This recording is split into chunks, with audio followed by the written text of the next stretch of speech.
Sorry about that, everyone. Thanks for your patience, but we are back and ready to roll. It's going to be a great time.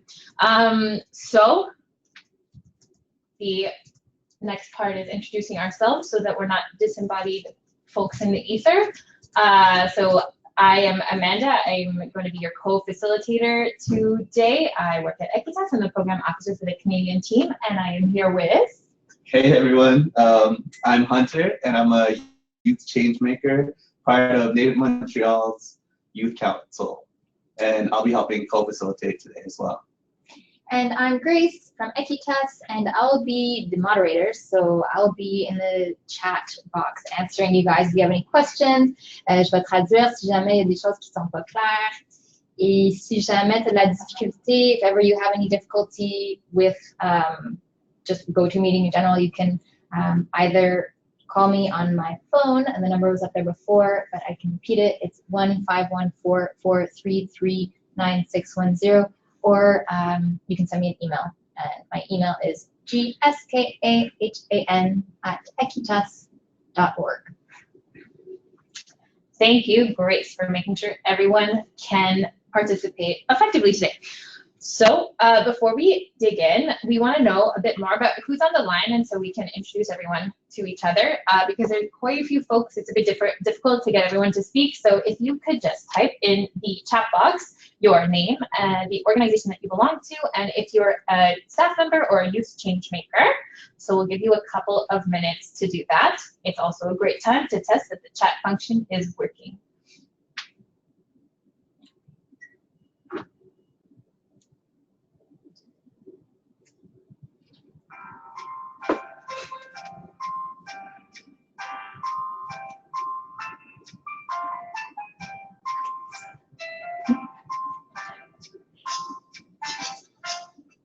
Okay, so we have Maropi, who is a staff member from Native Montreal. There's Juliana Cortes, who is a staff from the Canadian Council for Refugees. There's Taylor from Equitas. Pascal, who's a staff member from the organization AMI, Aide Internationale à l'Enfance, so international help for youth, children. Amy from Equitas.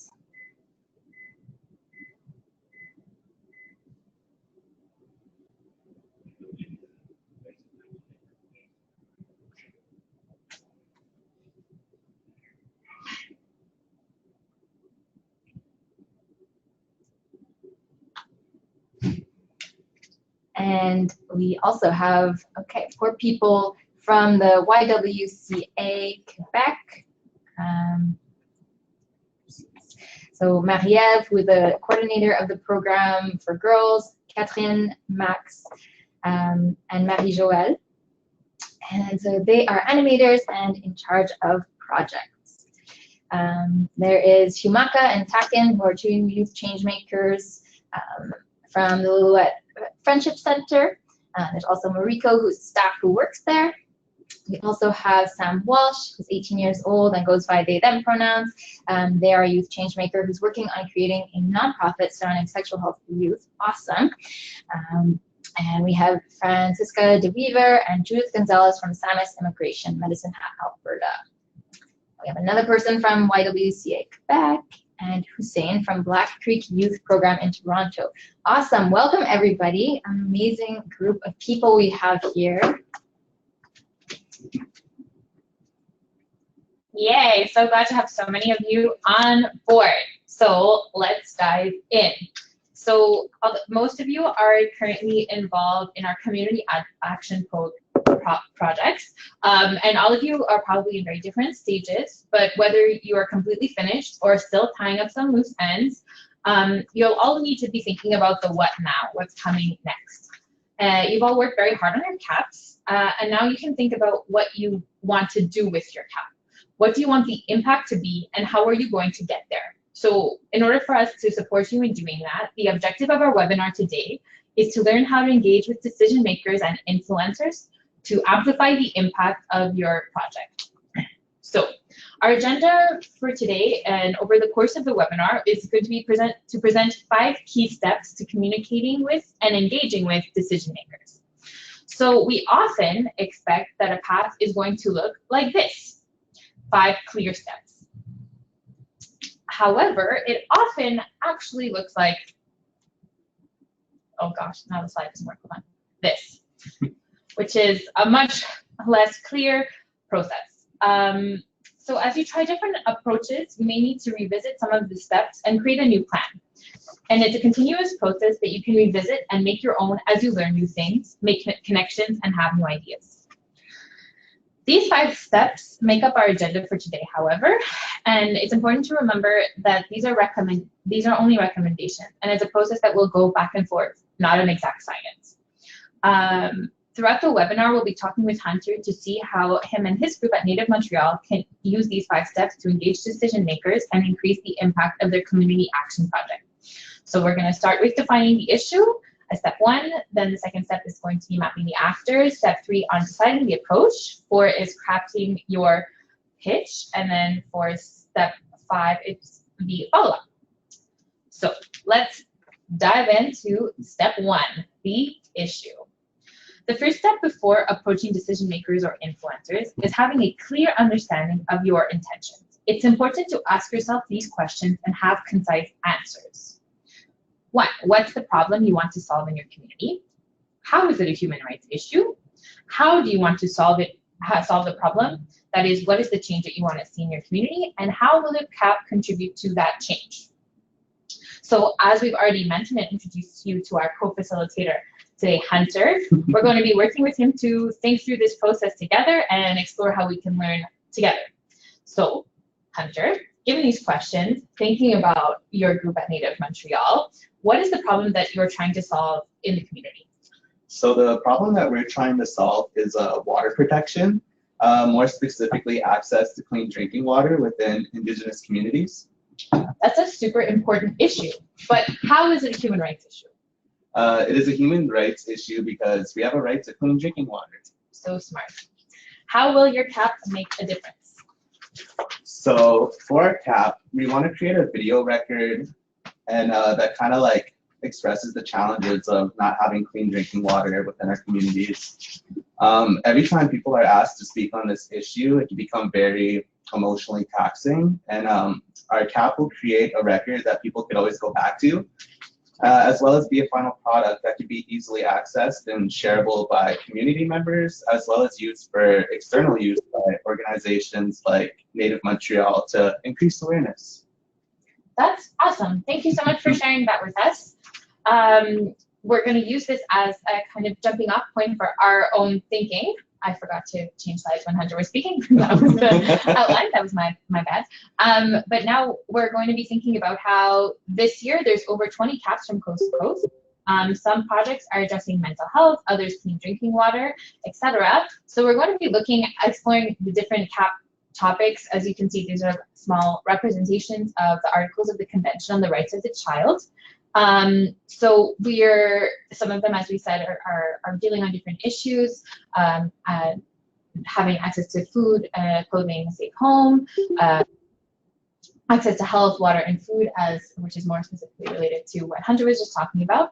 And now we want to ask what you think. What is the issue that you're trying to address in your community? Or en français, quel est le problème que vous essayez de résoudre dans vos communautés? So we want to take a couple of seconds to ask you to type in the little chat box so we can hear from you.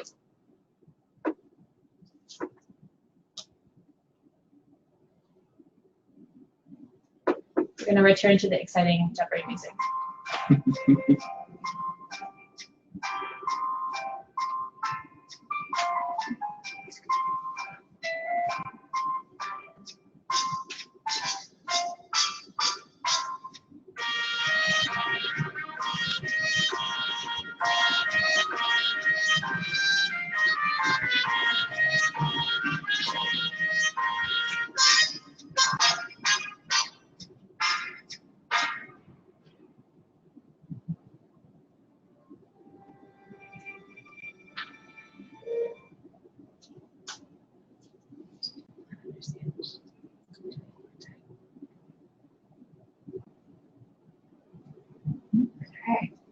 So Juliana from the Canadian Council of Refugees wrote that they're working on the inclusion of refugees and newcomer youth, access to policymakers and political agency.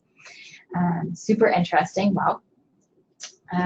So yeah, what else? We also have Chilaxon is talking about how they're working on raising awareness to reduce littering and encourage recycling to keep our earth clean. So that would be related to the right to have a clean environment. Max from the YWCA is working on a project with the Ministère de la Sécurité Publique. So the minister had to build a project youth sexual exploitation.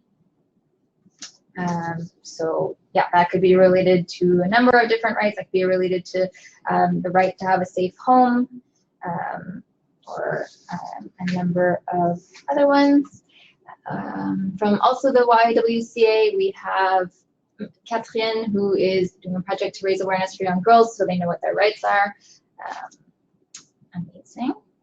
And we also have SAMIS. They're working on, the Youth Advisory Council there is bringing awareness about bullying and racism in the community. So that project could be related to the right to no discrimination.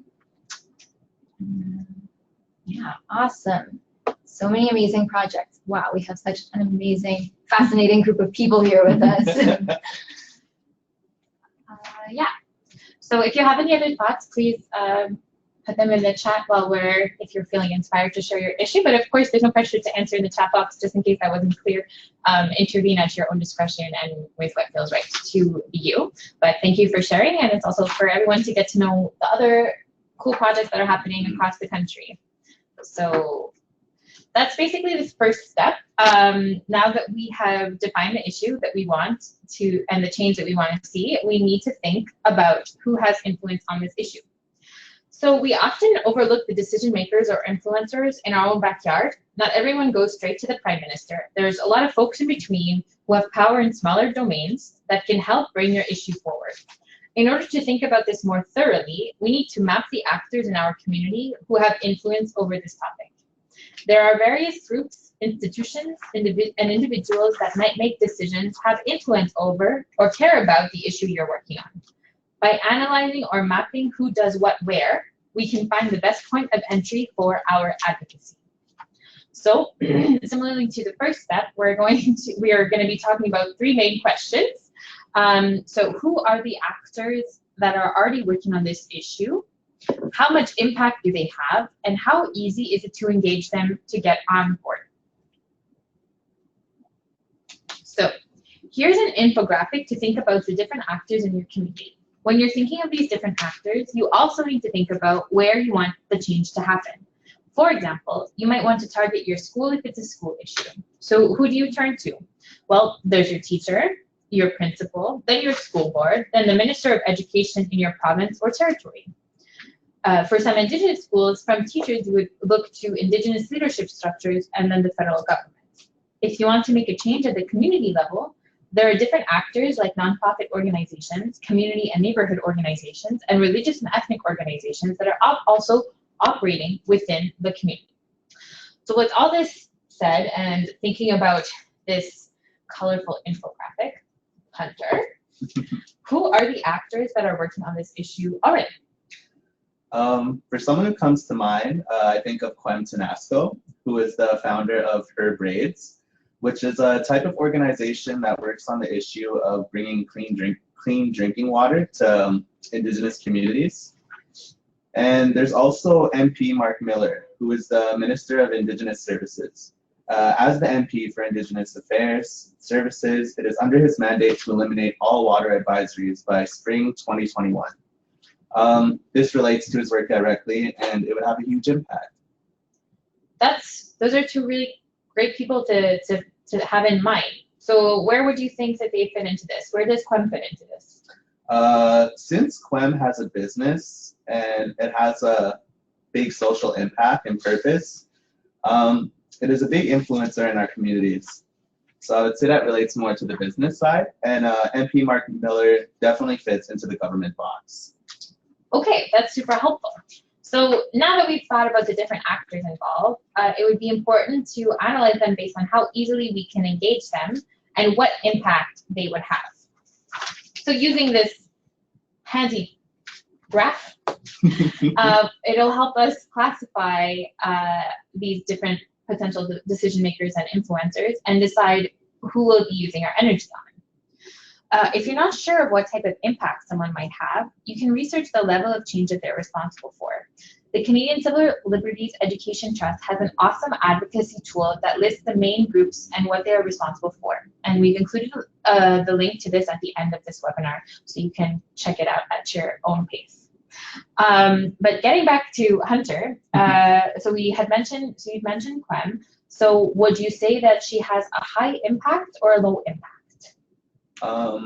I would say she has a relatively big impact due to the nature of her organization, which does a lot of workshops and facilitation for people to be their own pendants to raise awareness about lack of access to clean drinking water in Indigenous communities. The pendant is both a process to engage in as well as participate in Indigenous culture and raise awareness through wearing it. That's a really cool project. How easy is it to engage Quem to get on board? I would say relatively easy. She comes from my community and I just happen to know her. We share the same passions for this issue, which will help us both move forward with it together. Quem would be an example of someone who I could reach out to easily and would have a relatively high impact. If she shared the video that we made on her website or on any of her social media pages, we could reach a lot of people through that usage of social media. That's really awesome. So it seems like Quem would be here in the upper right quadrant. So she would be someone who has a relatively high impact and also would be relatively easy to engage. So now let's think about the other person you brought up, MP Mark Miller. What kind of impact does he have and how easily could you engage him? He has high impact, but he would be a little bit hard to engage with. However, he also happens to be the MP in our riding, and very luckily for us, happens to have an office in our building. As an MP, he would still be hard to reach, but because of this lucky coincidence, it might be a little less difficult than what we first thought. That's pretty cool. So it seems like he would be here, someone who's a little bit harder to engage with, although it's a great coincidence that you share a building. So sometimes when we think of MPs, we think they're completely so difficult to reach, but sometimes we can find other ways of reaching them, but also would have a huge impact because of the role that he plays in the government. So all this being said, people like Quem are definitely a good target because they are easy to engage with and already have a relatively high impact. And those like MP Mark Miller are more difficult to engage with but have a high impact, so they could be part of more of a long-term strategy, and while people that are easier to engage with can be more of the first people that you reach out to. So, for example, if we're going to think about it in 4 different boxes or how we can qualify these quadrants, Quem, we can consider her, like people like Quem could be an easy win. So make them the focus of your time and energy. For people like Mark Miller, you can go for it, but reach out, but prioritize. Think of them as part of the long-term strategy, as we already said. But then there's other folks that we maybe haven't covered today, who would also be in a similarly orange box that you can reach out to, but think about your priorities. You can reach out to them as allies or multipliers, more so people who have less of an impact. So you can build your network through them, but maybe not your first point of target. And then people who are both difficult to engage and have a relatively low impact, you should definitely forget about them for now. It's good to know who they are and what they're doing, and keep an eye, because people are not boxes, obviously, and decision makers are not boxes, and they're always moving around. But it's best to use your energy in a constructive way. So now that we've explored this graph, for your cap, who would you say is easy to engage with and has a high impact? So someone who is in your green box. Alors maintenant, on retourne la parole à vous pour votre projet. À qui pensez-vous qui est facile à engager et a un impact important, ou qui serait dans votre boîte verte, par exemple? So we invite you again to type into the text box And we'll play some Jeopardy music because it makes things feel less awkward for us here in the office.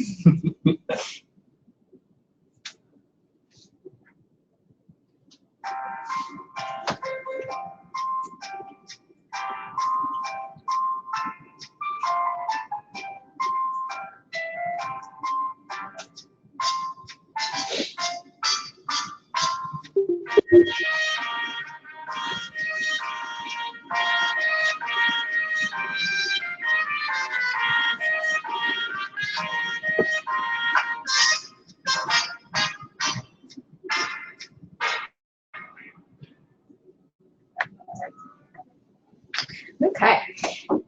So Fran said that they invited members of the City Council to attend their meetings, to observe, inspire, and encourage newcomer youth. Amazing.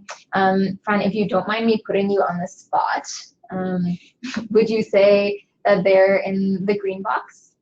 Or would you say that they're in another box? Okay, we'll wait for Fran to answer. Juliana says, members of the Canadian Council for Refugees, frontline organizations located in different cities. So yeah, networking with different people that are already associated with your organization. It's a great idea.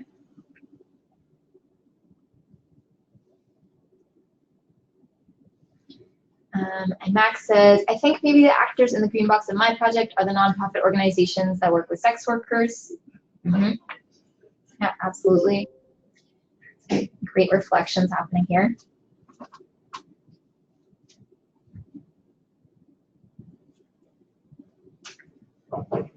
As you can see, a few of you have mentioned like different organizations that are also working on similar themes. So those, like we've said, those are good people to reach out to because they also have a relatively high impact and are relatively easy to engage with because they're kind of already on board with what you're doing. So those are definitely good people to work with. Mm-hmm. Yeah, and then Fran, just to address my earlier question, said easier to engage would be the youth and definitely would be having a big impact. Older generations, however, are harder to engage but have a smaller impact. Okay. Yeah, that's a really good point. Thanks to all who have shared. If you have some reflections on this in the coming steps, please feel free to jump back. Oh, excited to hear from Chilaxon. Mm-hmm.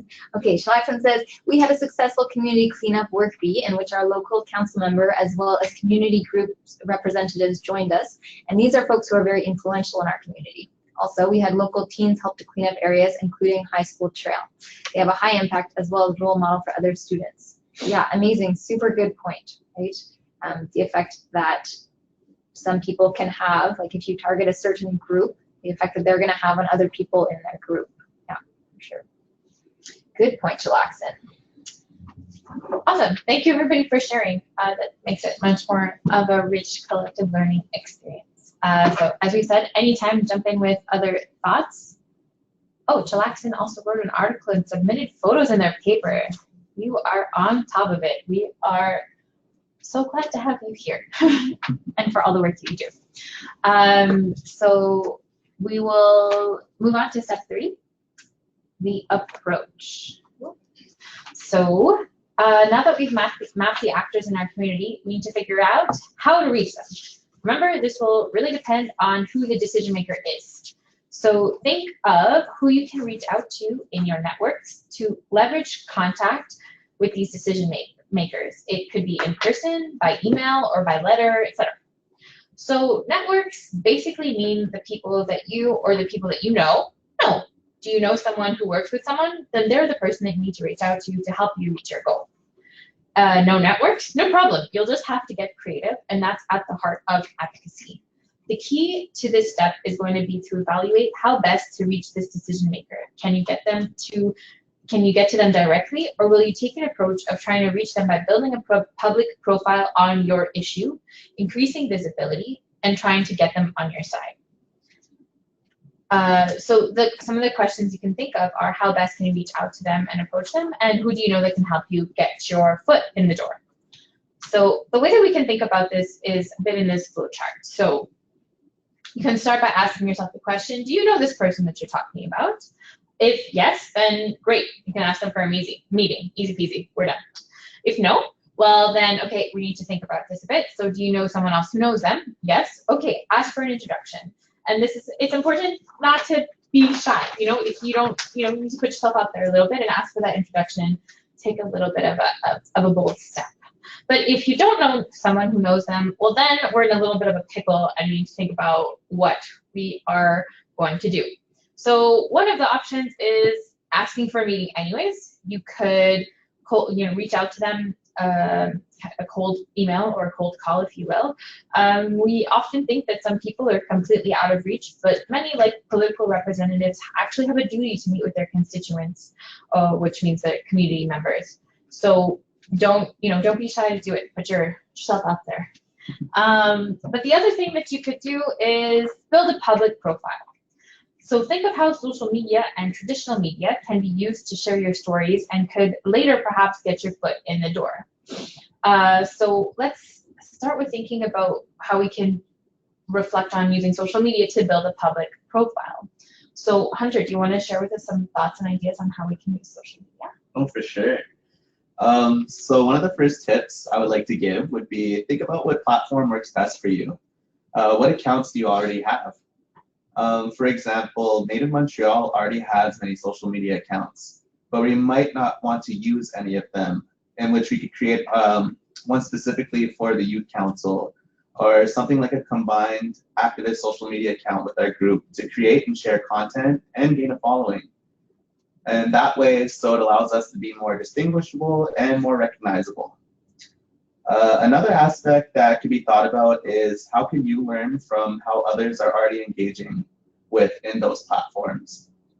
For example, when we look at Her Braid's Instagram account, we could see that they have a lot of followers. And by looking at who they engage with in their posts, we see that they're also linked to a lot of other influencers from Indigenous communities across Canada. If we can engage with their account, we can hopefully reach these other influencers as well. It's also important to think about engaging with decision makers' content in a respectful way. Those are some really useful tips, Hunter. Thank you for sharing that. We often don't think of using social media as a tool because it can be very much part of some people's everyday lives, but it's also good to reflect on some of these questions you brought up.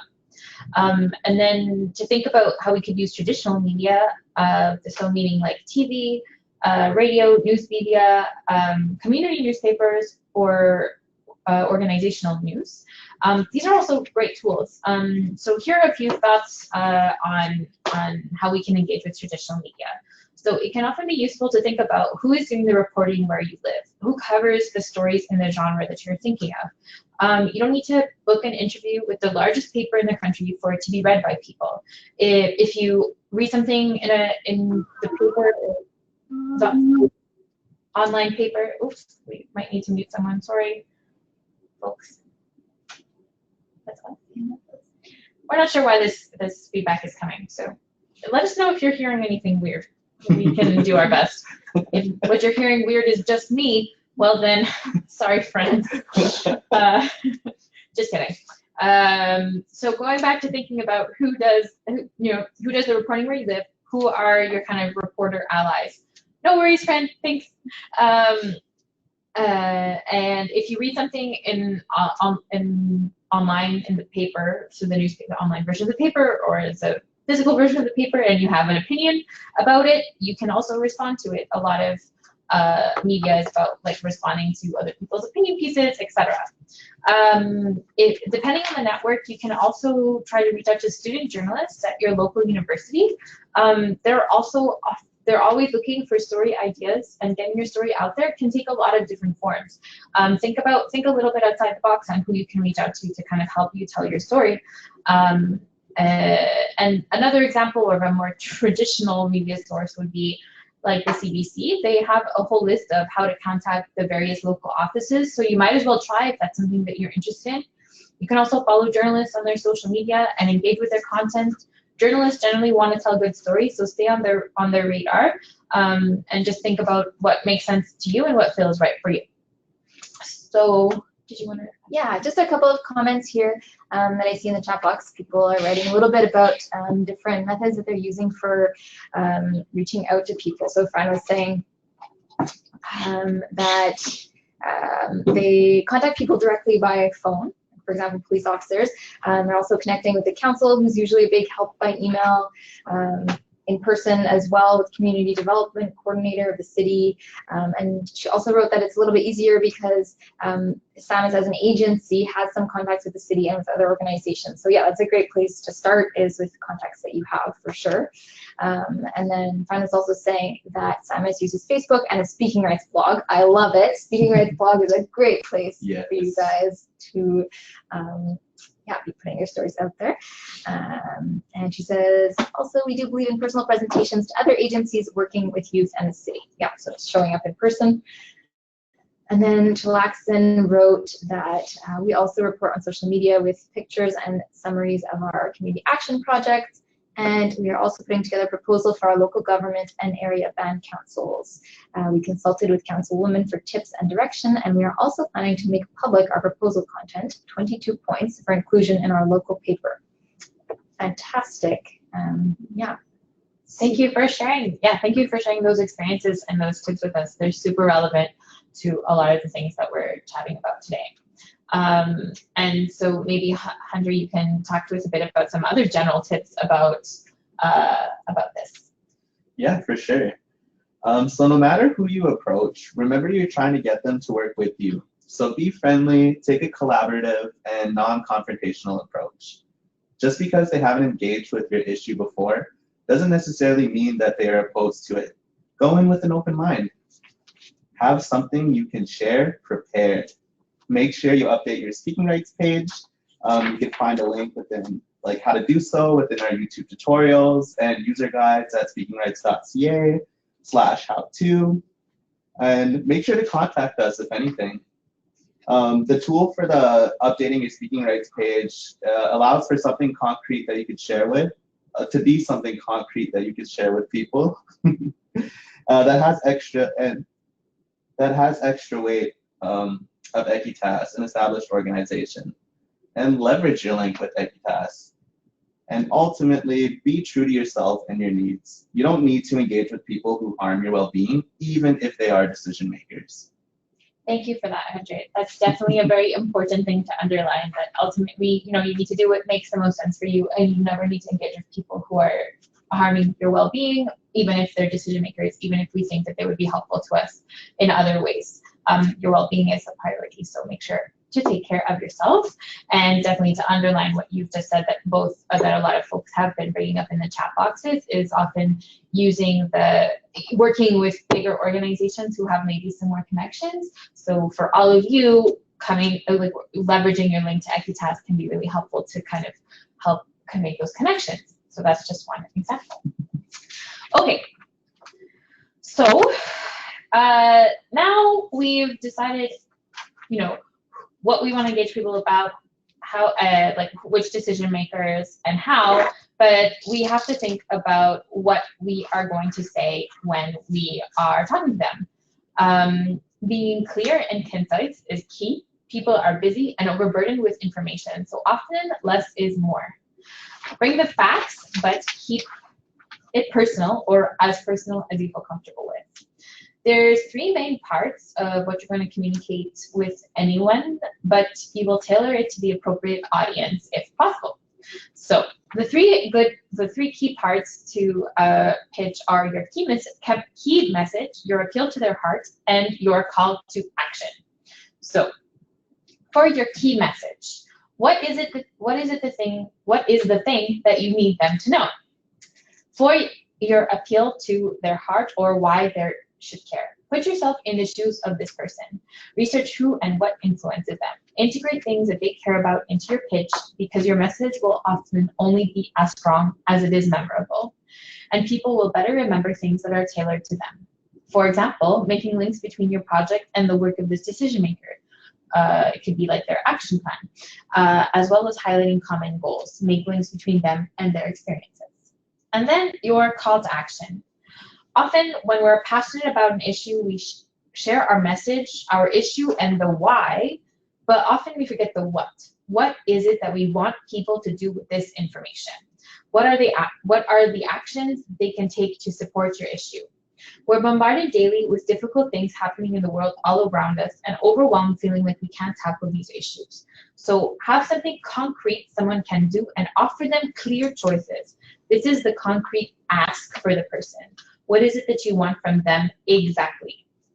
So here are some ideas for a call to action. You can ask them to attend an event, to write a letter of support or sign your petition, to make a donation, to make your content, to share your content on social media or in their networks, to speak with your group, to support you with material goods, or to publicly pledge to do something, for example, to create a youth advisory committee in their organization. So now that we have these things in mind, Hunter, we're going to turn back to you and thinking a step ago to our little, our favorite little colorful boxes. So imagine that you're in a room with our orange box person. So in that case, who would that for you? So that'd be going back to MP Mark Miller, who would have a high impact, but is difficult to engage with. Okay, cool. So what's your key message? The key message for videos that we plan to create are presently there are still Indigenous communities in Quebec who do not have access to clean drinking water. Okay, so why do you think that they should care? They should care because this falls clearly under their mandate as MP of Indigenous Services. Okay, and so what is a concrete thing that they can do for you, or your call to action? Our call to action would be watch the video and share it with other key decision makers in Parliament to make sure that this is a priority for your government and actually happens during their time in office. That makes sense. So that's one way to kind of think through this process. And just to add that if there's a few parts to a good winning quote unquote message, so keeping it simple, solution-based, practical, and a reasonable request, use real stories and examples, tailor it to the audience, and keep it personalized. So now we're going to do a little exercise and see how well we have understood the parts of our pitch. So this is the scenario. So we're going to do this quote unquote elevator pitch exercise. Imagine that you are a city councillor. You're going to a meeting in a building downtown on the 11th floor. As the doors close, someone else runs on and starts talking to you, but you have to get off at the 11th floor. So they better talk fast. So now this is, so imagine yourself, you're the city councillor, you're in this elevator, and this person walks on. So, and they start telling you something. So Hunter, what are you saying when you walk into this elevator? Hi, I'm Hunter. Funny to meet you here. I'm going to visit my Equitas coach for our community action project on engaging youth in Neighborhood X by creating a video to show how we don't have access to the same services as other places. I know you grew up in this area too, and it would be great for you to show your support for our needs by sharing the video. Can we share it with you? Okay, so now same scenario, but Grace walks on. Grace, what do you say? Hi, I'm Grace. Funny to meet you here. I'm going to visit my Equitas coach for our community action project, engaging youth in our community. I know you have young children, and I'm sure you also want them to become engaged citizens too. It would be great if you could support our project. Can I put you down for a donation? Okay. Thank you both for those interesting pitches. So now we turn to all of you to tell us your thoughts on these pitches. Give each pitch, so we have Hunter's pitch and we have Grace's pitch, a grade out of 10 in the comment box. And tell us why you think one was better than the other or what you would improve. So let us know some of your thoughts and we will discuss.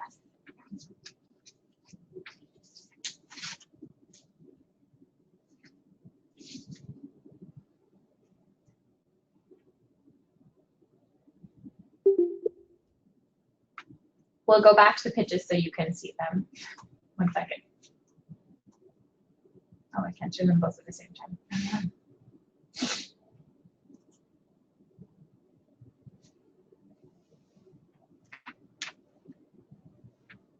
Okay, Chillaxon says they liked both pitches. So supportive.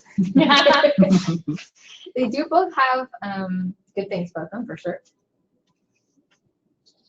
Any other thoughts from anybody else? You could also just put a number out of 10 without an explanation. That's okay too. Yeah. Also, don't worry, Hunter and I won't be offended. Neither of us, these aren't either of our actual pitches, okay? So don't worry about hurting our feelings.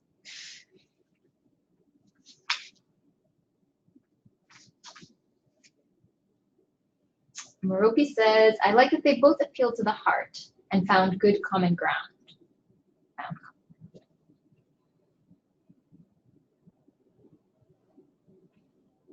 Okay. Juliana says, I like Hunters because it was clear and had a more personal,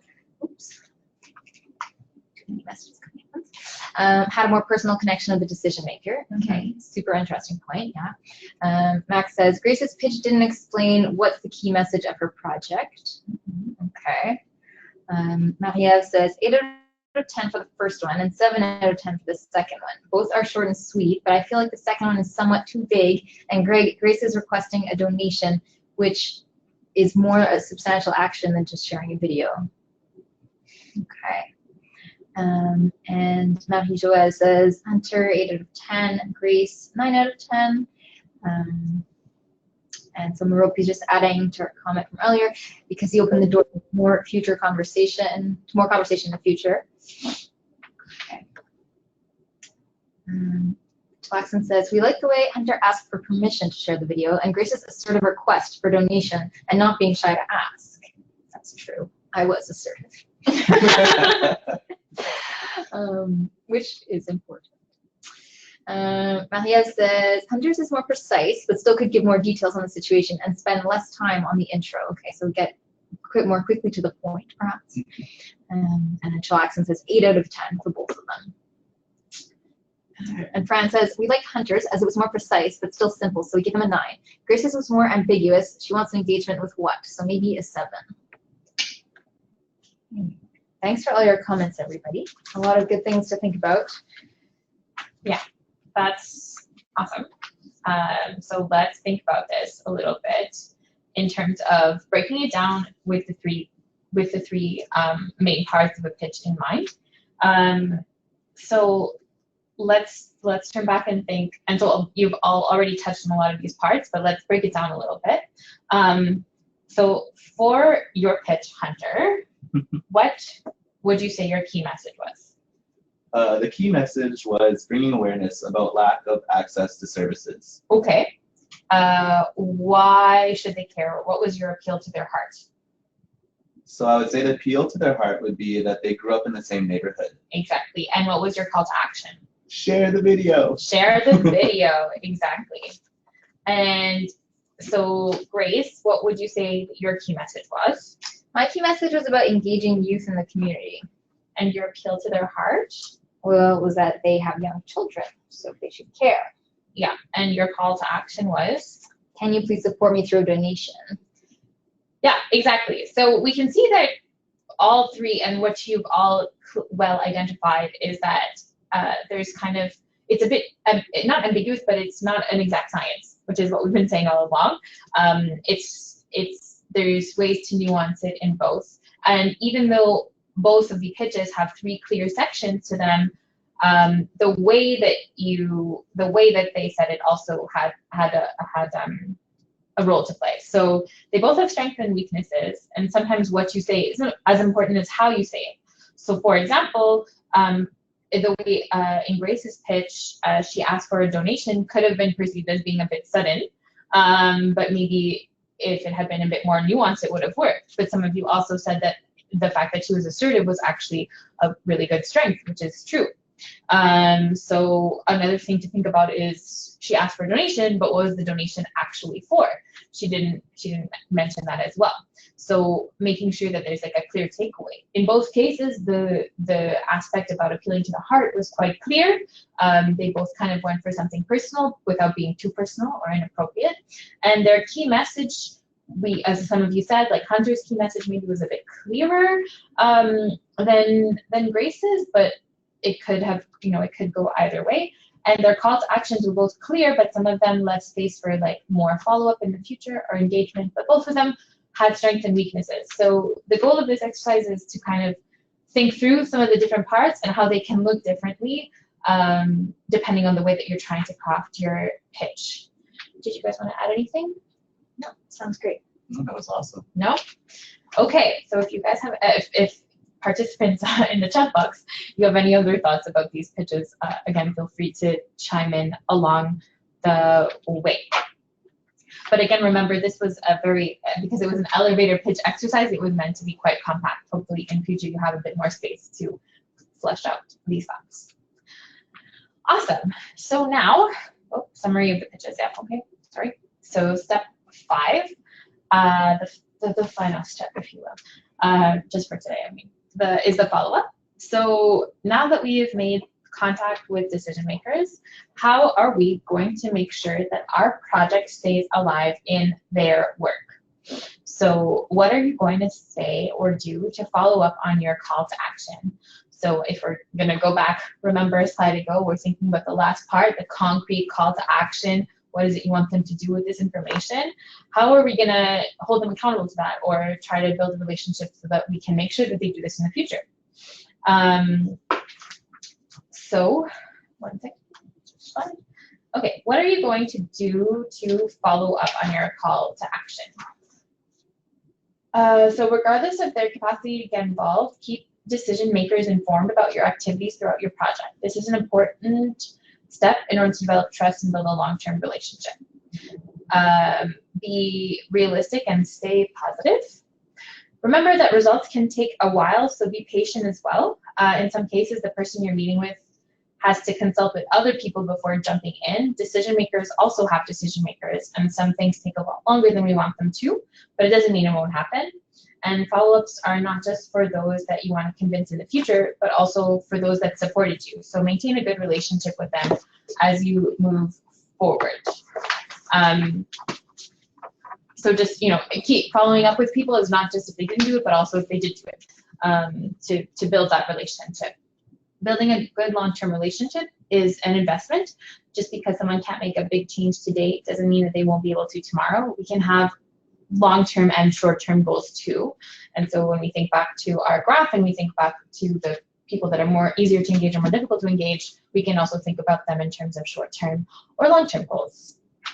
So Hunter, now asking you, with these things in mind, how is it that you want to keep your project going in the long term? Because the video, the medium is a video, it could be used as an archive for our message that could easily be shared. We would like to maintain our relationships, whether that's through building some new ones or keeping those created through the process. Also, having it be a video, it could be something consistent that could be shared through different media outlets and different social media pages, channels. And the biggest long-term thing that we're looking forward to, which could be a possibility, is having it be screened within film festivals and just having the video be moved and shared and watched. Yeah, that's really great. And what's interesting about your project is that you need to get some decision makers on board in order to get your video into the right networks. But in the long term, you might need to revisit who you're engaging with so the video can stay alive. So in the short term, making sure it gets to the right networks, and in the long term, it's thinking about hopefully we get to film festivals and things that you can do. So we can see again that you have a long term and a short term strategy.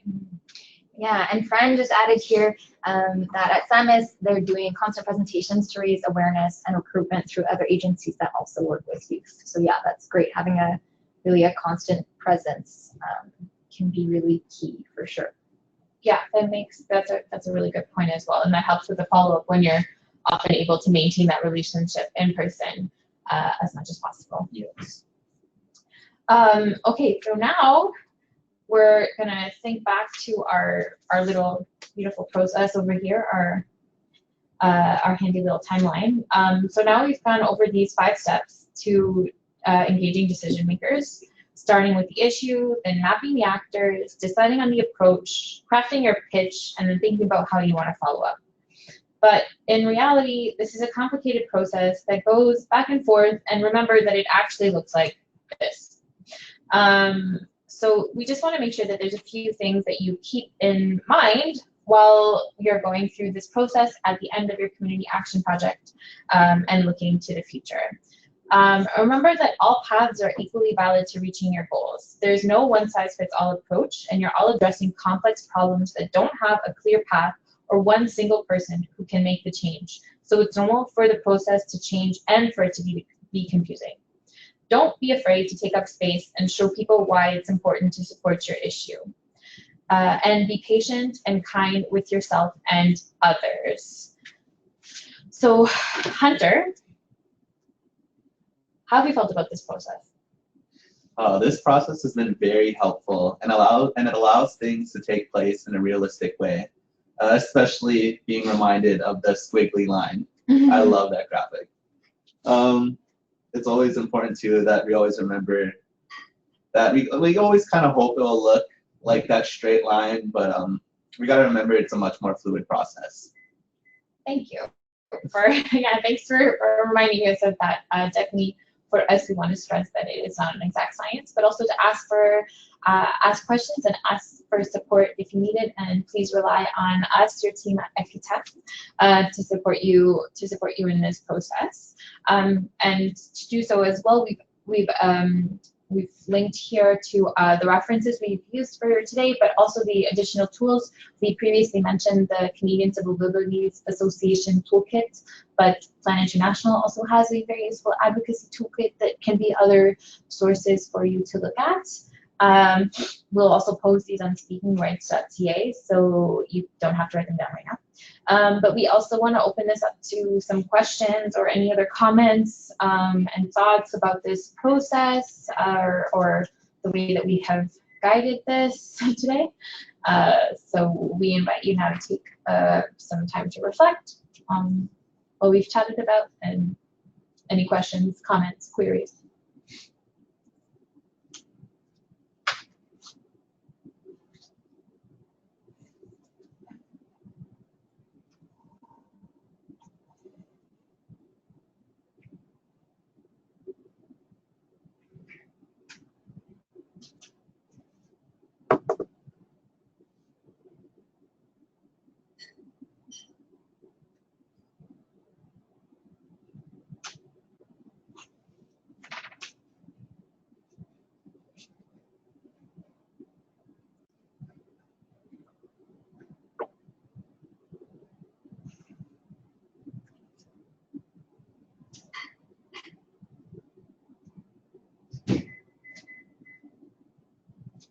Okay, doesn't seem like anyone has any. oh yeah, Talaxin, cool.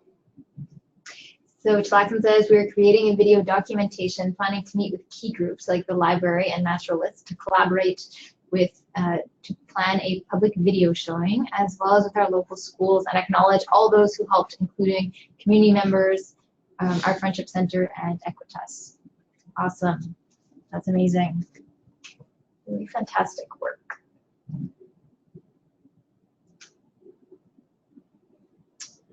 So maybe if there's no more questions or comments, well, you're welcome to continue writing them. We'll move on to the evaluation bit. So yes, we, oh, Fran, cool.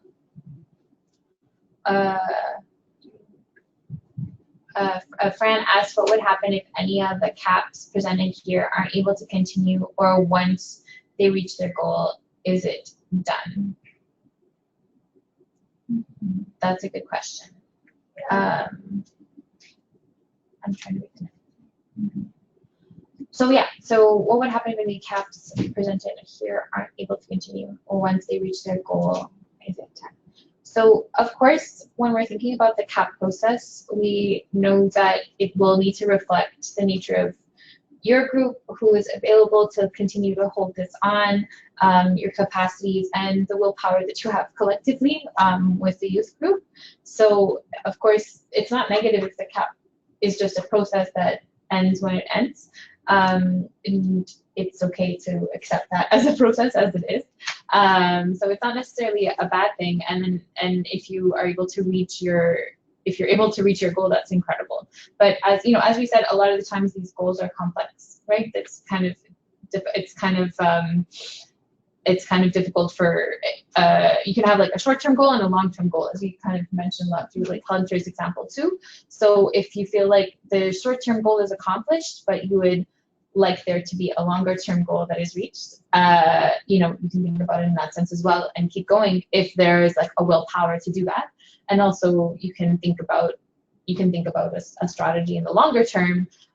With other folks, sometimes it's good to chat with people outside of your organization, not necessarily Equitas, but you can, of course, but other organizations, just to like think with them, and maybe there's ways that you can align your goals, your long-term goals as well, which is also why we try to take the space of the webinar to share what other organizations are doing across the country. So yeah, you know, just to reiterate, your projects are really only done when you want to be done. You could keep going for as long as you want, but of course, like there are limitations to Equitas's ability to keep the funding going. But Equitas is always here, and so we can find ways to keep working together. But yeah, definitely no. Thank you for the question. I think it's a really good point, because when we're often thinking about the way that we work in terms of like small project cycles or like funding and these kinds of things, it's hard to think about what happens when we're done for now, quote unquote. Yeah, Chilaxin, they also brought up a really interesting and super pertinent point, I think. They said Chilaxin staff are laid off, and Chilaxin will start off with new staff next month due to funding cuts. We would like to keep the funding, we would like to keep going to see what we can that we can share the video and proposals in a good way. So yeah, so we're also aware that sometimes ICAP will start an organization and then the staff who are helping to support the youth might change. So of course we understand that, yeah, that might affect the process, and I think it's totally normal. Yeah, that really makes sense. Do you want to add anything from there? Any reflections on these?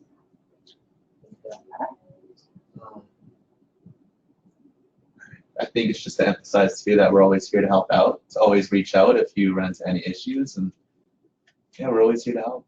Yeah, definitely. Cool. So if you think of any other questions, oh, Fran, okay. Fran added that just to let everyone know, because they're very proud of it, we have a presentation at a youth organization tomorrow, potluck and council presentation this month. That's so amazing. We are so proud of all the incredible work that you are doing and all the work that everyone is doing. So yeah, it's super exciting. We wish we could join you guys, but unfortunately time and space is an issue. But that's such a great thing. Cool. Yeah, definitely keep any other thoughts coming, but in the meantime, in case there's no other thoughts coming up, as you were saying, so we always like to reflect on whether this has been a useful process for folks. So if you would be happy to share your level of satisfaction for the webinar, you can share your choice of a number between 1 and 5, 1 being not satisfied and 5 being very satisfied. Don't feel the need to share it. I think some people are messaging in the to all group, but don't feel like you need to. You can just send it directly to the Equitas account, so you can change who you send it to, or you can share with everyone. That's cool. And you can add a comment if you want to. So for example, I chose number 4 because I enjoyed learning about the 5 steps, but I didn't enjoy this. So we would be so grateful to any feedback on the content, the facilitation, the sense of humor, whether I should change career. No, I'm just kidding. But also, if ever you have any comments that come to you later on, like if right now you need a bit of time to digest it and you're not sure how you felt about it or anything, feel free to shoot us an email. So you can send me an email, the same email that you RSVP'd at, so gskahan@gmail.com. .org. Gmail, sorry, I'm mixing up my 2 emails. gskahan@equitas.org. Yeah, maybe don't bombard Grace's personal email. That's not a good long-term or short-term strategy, for example. Oh, and I just want to make sure we didn't miss the point that Chilaxin made earlier as well, that they had a Green Party representative give a talk at their CAP workshop, so at the provincial party level. So they're hoping to gain the support of the provincial Green Party, which is amazing. Okay, I think maybe we'll just bring this up that they had a harder time identifying decision makers outside of the political representatives in your respective projects.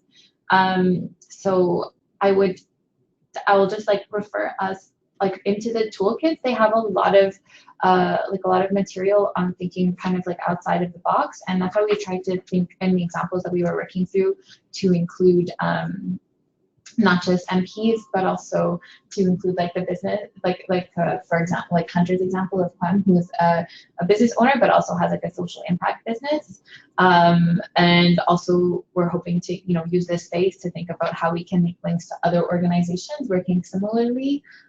So thinking more like horizontally, who's on the same kind of level. But Hunter, was there anyone else, like when we were originally discussing like ideas of who we reached out to that you could think about? Anyone else that we had thought of that you wanted to think about that are outside of political opportunities? Not to put you on the spot, but at the moment, I can't think of anyone concrete. Yeah. But it's definitely a good tool too to reach out to each other. Yeah. To use this as a tool that to really think about what other people are working on, and that certain resources other people are not so far than what we may think they may be. So yeah, definitely reach out to each other. And yeah, thanks Hunter. Sorry, I really put him on the spot, but I just like wanted to address that Marie-Ève. So thank you so much for that. And definitely, like we said before, reach out to us if you have some questions, or you're just having a hard time thinking about who you can reach out to outside of political representatives, because we know it can be hard to think outside of the box like that. So your CAPS coaches are here. Your CAPS coaches are here, or just us here at Equitas. And if you want to connect with other people, so we've been reading out the comments from other organizations, and if you think that sounds like a cool project, or maybe you would want to be put in touch, we can definitely facilitate those connections for you. So we are happy to do that, if everybody's okay with that, if everyone consents to that. So definitely be in touch with us here at Equitas, and we will support you as best as we can so that everyone can reach all their goals and we can live in a beautiful rainbow world. So that's all for us from Equitas for today. We hope that you can follow us on all of our relevant media. And if not, that's okay too. But we're here. And don't forget that the tutorial for the speaking rights .ca is also still available on YouTube. That was our previous webinar. So think about how you can use speaking rights.ca. And any final thoughts, Grace or Hunter? Yeah, thanks so much for your generous participation. You guys were an amazing gang to have in this webinar. Yeah, thank you everyone for tuning in and sharing. It's so awesome to see what other organizations are doing. It's so inspiring, and yeah, great work everyone. Yeah, if you have any other recommendations, thoughts, or anything, please share that with us. We love thinking and talking through these things with you. Otherwise, that's all for us from the office. So have a great day. Hopefully it is sunny where you are. Bye everyone, take care. Bye. Bye. Oh, how do I stop it? Oh, how do I end it?